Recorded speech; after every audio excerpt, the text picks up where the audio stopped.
So I am very honored to be speaking here today. And I want to begin by saying that I see myself in all of you. I am an alumna of CSUN, I am a matador, and this university is my home. And like you, I began my research career in an undergraduate training program similar to NIH BUILD PODER. My experiences as an NIH Career Opportunities and Research Scholar at this institution gave me a solid foundation in research. To me, that line on my resume, noting NIH Career Opportunities and Research Scholar, is a symbol of the potential that my faculty mentor at the time, she's right there, Dr. Gabriela Chivira, saw in me, as she was the person that suggested that I think about a career in research and suggested that I apply to the program. That line on my resume also is a symbol of a gateway or of a golden ticket to a beautiful future. Because from that very moment that I joined the program, I began to experience an upward hill towards success. And it is a hill that I continue to elevate at greater heights to this day. The concept of a golden ticket actually reminds me of a film, Willy Wonka and the Chocolate Factory, that I watched several times as a child.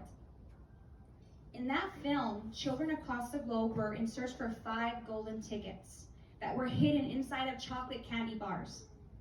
A golden ticket would allow children to gain entry into Willy Wonka's chocolate factory, as well as the potential to inherit the entire factory. That's why it really caught my eye as a kid, right? 4 of the tickets were discovered by children whose parents had a lot of economic resources. And the final ticket was discovered by a child whose family had a very low amount of economic resources. And at the end of the film, we all know what happens if you watch the film. It was the child with the least amount of economic resources that inherited the factory. That child had non-tangible resources that made him the strongest candidate of any child, such as maintenance of high aspirations, kindness and cooperation, the ability to take others' perspectives, and persistence in the face of barriers. That film made me realize at that young age that my parents did not have, though they did not have a lot of economic resources, I had other non-tangible strengths that were cultivated deep inside of me. From my family and community, which is something that I would later come to understand as a scientist as community cultural wealth. And this is the concept that I often discuss with students in my lab. And based on what I know of the BUILD PODER program, it is a concept that many of you are also very well aware of. For example, the stains on my father's hands from the 30 years that he spent as an auto mechanic to this day inspire my persistent aspirations for social mobility despite barriers of inequality.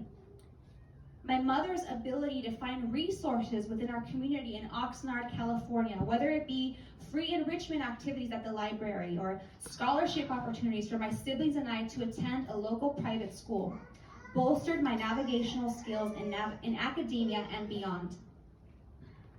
And my grandparents migrating to this country and serving as a safe haven for other immigrant families in their neighborhood in La Colonia of Oxnard, California, made me realize that I too can aid the next generation of scholars to resist educational disparities and instead fight back by realizing their passion and their potential in the field of science. Thus, BUILD PODER Scholars, it is important for me today to get across 2 messages. You all have community cultural wealth from your families, your communities back at home, and from the community that you have cultivated here at CSUN. And that by being in this very program, you have all been given golden tickets. That BUILD PODER sash that you're about to get, and you're gonna wear it on graduation day, it's a symbol. The line on your CV that states BUILD PODER Scholar is a symbol. It's always going to be there for the rest of your life. You have a golden ticket. And you received that ticket because someone noticed great potential in you. You demonstrated great potential. You earned that golden ticket. Always remember that. However, one thing I must be completely honest with you about is that a golden ticket does not necessarily result in a golden pathway. You must consistently work toward your goals and exercise your community cultural wealth in all capacities. By consistently exercising your goals and remembering the community cultural wealth that you possess from your families and communities, you will be able to overcome any obstacles that you come across. There are going to be times when you feel disconnected from the institutions or the opportunities that are presented to you.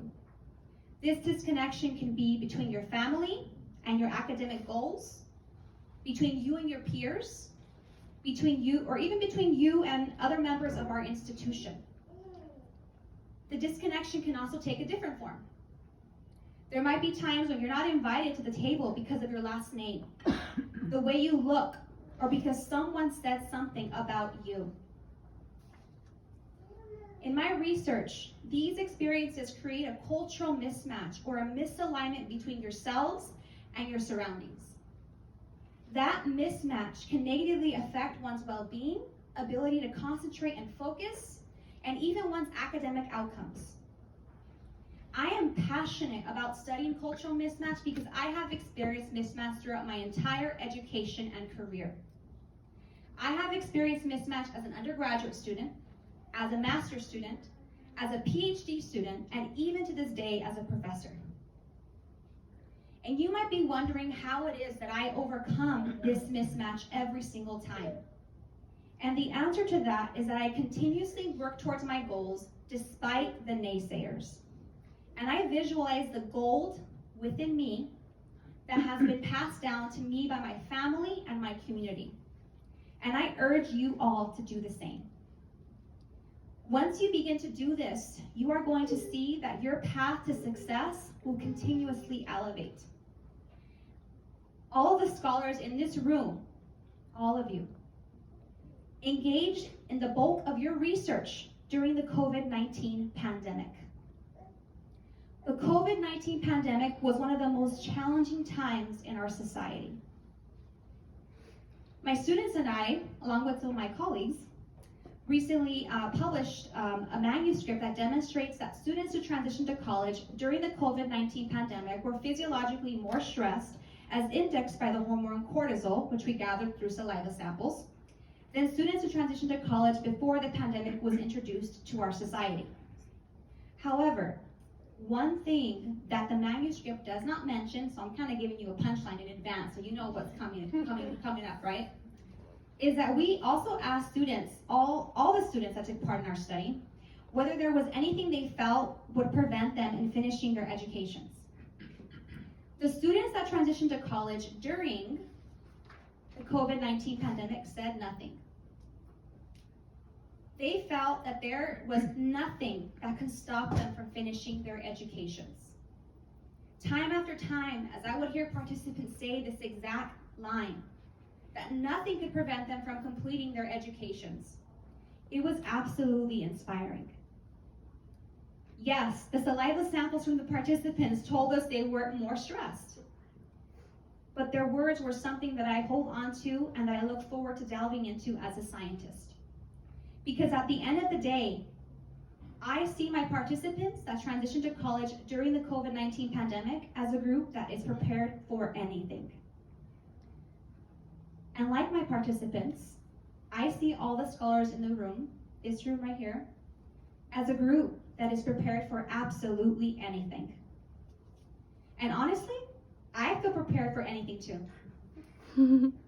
My experiences as a scientist continuing to engage in meaningful research throughout the COVID-19 pandemic has made me realize how strong I am, and how my students and I have the potential to create large institutional change. My students and I grew light years during the pandemic, and I am certain that all of you did too. You must always remember at this very moment and on the day of your graduation and years or even decades later, that you are strong. You are prepared for anything. Nothing can stop you, and that you have an enormous amount of community cultural wealth deep inside of you that you bring from your families, your communities back at home, and our community here at CSUN. Build Poder. And that the golden ticket, and that by being an NIH Build Poder, being a scholar of NIH Build Poder, you have been given a golden ticket. Continue to work towards your goals and exercise your community cultural wealth, and you will see that your dreams will come to fruition. Thank you.